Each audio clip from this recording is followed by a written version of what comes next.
Barcelona versus Inter Milan tuntas 3-3. Yamal tidak suka dibanding-bandingkan dengan Lionel Messi. Barcelona bisa cuan dari penjualan Jean-Claire Todibo.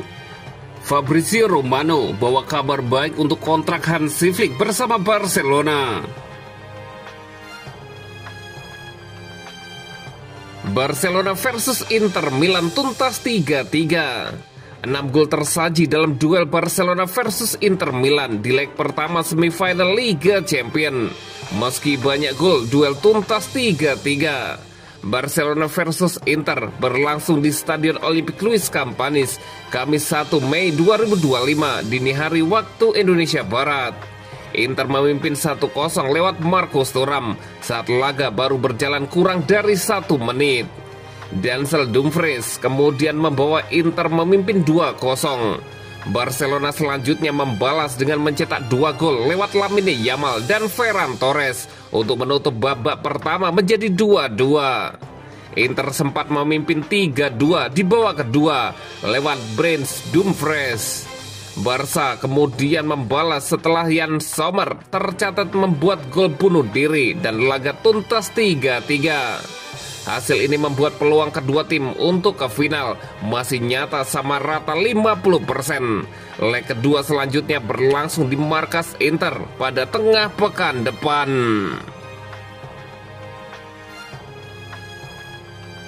Yamal tidak suka dibanding-bandingkan dengan Lionel Messi. Bintang muda Barcelona, Lamine Yamal tidak suka dibanding-bandingkan dengan Lionel Messi.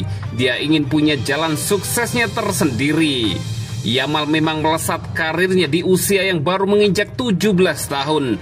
Debut profesional pada 2023. Yamal langsung jadi andalan di lini serang Barcelona dengan torehan 21 gol dan 33 assist dari 99 laga. Itu artinya Yamal cuma selangkah menuju laga ke-100 di level profesional. Jumlah yang terbilang banyak untuk pemain yang belum mencapai usia 20 tahun. Di musim ini, Yamal makin penting perannya dengan 14 gol dan 24 assist dari 48 laga. Tidak cuma di klub, Yamal juga diandalkan oleh timnas Spanyol dan berperan mengantarkan negaranya juara Euro 2024. Apa yang dilakukan Yamal ini mengingatkan publik kepada Messi saat memulai karirnya di Barcelona.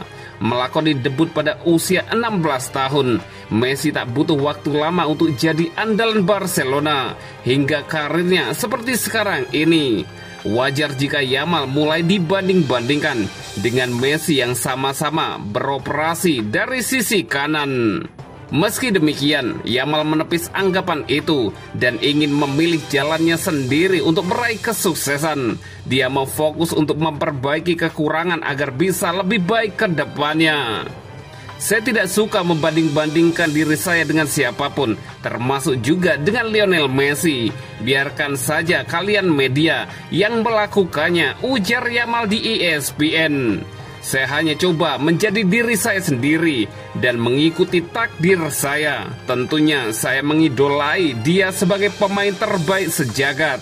Tapi saya tidak mau membandingkan diri saya dengan Messi, Lamine Yamal menambahkan.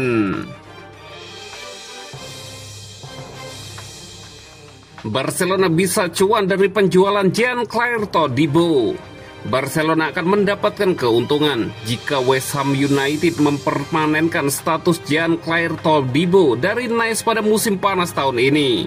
Barcelona terus mencari cara untuk memperbaiki kondisi finansial mereka di tengah keterbatasan ruang gaji dan minimnya aktivitas penjualan dalam beberapa bursa transfer terakhir. Meski demikian, sejumlah langkah strategis mulai membuahkan hasil dengan nama-nama seperti Julian Araujo, Michael Faye, dan Nico Gonzalez yang sudah dijual untuk menambah pemasukan klub. Kini Jean-Claire Todibo menjadi sosok berikutnya yang berpotensi mempertebal kas Barcelona. Bek asal Perancis tersebut diboyong dari Toulouse pada 2019 dengan biaya hanya 1 juta euro sebelum akhirnya dilepas ke Nice seharga 8,5 juta euro. Blaugrana juga menyisipkan klausul 20% dari hasil penjualan berikutnya. Klausul itu tampaknya akan terwujud. Menurut laporan Sport, West Ham United yang meminjam Todibo musim lalu dengan opsi pembelian kini siap mengeksekusi opsi tersebut dengan harga 42 juta euro, mengalahkan persaingan dari AC Milan. Dari nilai tersebut, Barcelona akan menerima tambahan dana sebesar 8,4 juta euro. Pemasukan ini sangat berarti, terutama setelah auditor klub menghapus sewa VIP senilai 100 juta euro yang kembali membuat Barcelona kesulitan memenuhi batas gaji. Situasi ini memaksa mereka untuk mencari dana segar sebelum bisa berinvestasi atau bahkan mendaftarkan kontrak pemain baru.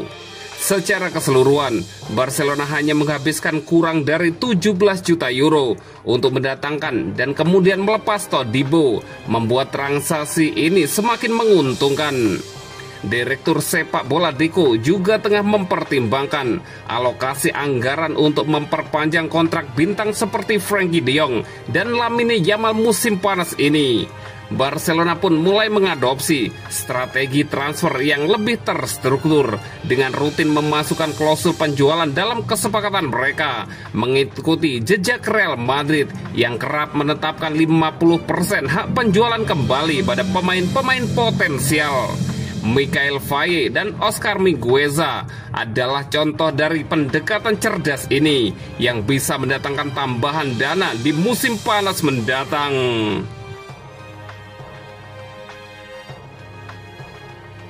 Fabrizio Romano bawa kabar baik untuk kontrak Hansi Flick bersama Barcelona.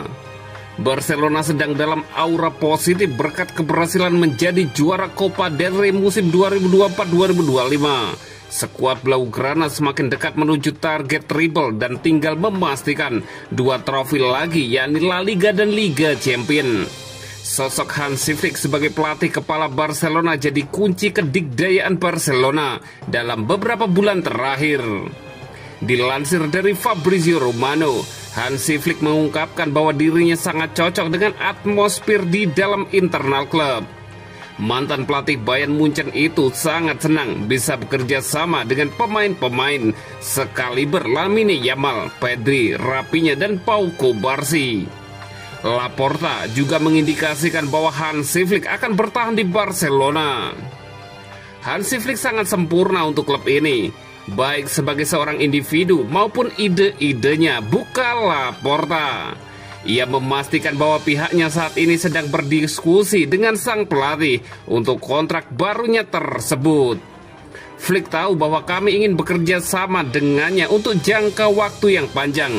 Namun ia lebih suka dengan kontrak-kontrak pendek yang diperbarui setiap tahun. Dan itulah yang terjadi dalam kontraknya saat ini, pungkas Joan Laporta. Hansi Flick juga memuji jajaran staf klub Barcelona yang sudah membantu proses adaptasinya selama melatih klub asal Catalan tersebut. Saya tidak akan bohong kalau saya sangat senang dalam periode saya di Barcelona bisa mendapat kesempatan untuk bekerja dan melatih di klub sehebat Barcelona adalah kebahagiaan tersendiri, tutur Hansi Flick. Saya juga sangat senang dengan performa para pemain yang sudah tampil baik dan bisa mengikuti strategi yang saya inginkan. Saya juga sangat berterima kasih kepada staf klub yang sudah membantu saya. Saya senang untuk tinggal di sini, ungkap Hansi Flick. Walau baru semusim, Hansi Flick sudah membawa perubahan besar untuk klub Barcelona. Robert Lewandowski dan kawan-kawan mencatatkan performa gemilang dengan menggondol trofi Piala Super Spanyol yang terbaru, juga Copa del Rey. Barcelona juga sedang dalam performa positif dengan kini tampil jadi puncak klasemen sementara Liga Spanyol dengan total 74 poin. Kemudian juga sedang dalam fase semifinal Liga Champions yang telah menghadapi Inter Milan.